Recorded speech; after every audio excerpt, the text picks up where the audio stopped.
Firstly, the fact that we wanted to really move away from the city for many years, and we were waiting for the right location, and Stone Lodges in Wayanad was just the right location. It fitted the bill perfectly. It's in the Western Ghats in Wayanad, amidst the hills and the lush greenery, and surrounded by a few national parks like Bandipur, Nagahole and Wayanad. And just the drive itself to this place is so amazing. Drive about 30 odd kilometers to Bandipur Tiger Reserve before we arrive here. And then our other side is Nagahole, and which is Kabini Nagahole.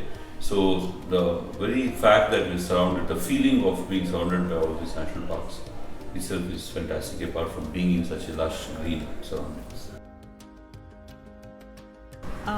What we both like about this private residence is obviously the privacy.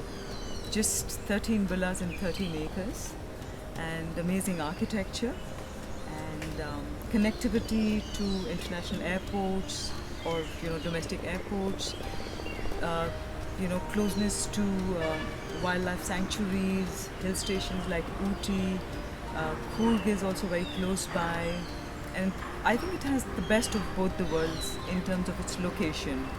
And the other thing is it's maintained by Earthitects, so that is also kind of managed by them, which is great because it's off our shoulders then, so that we can enjoy the privacy of this place.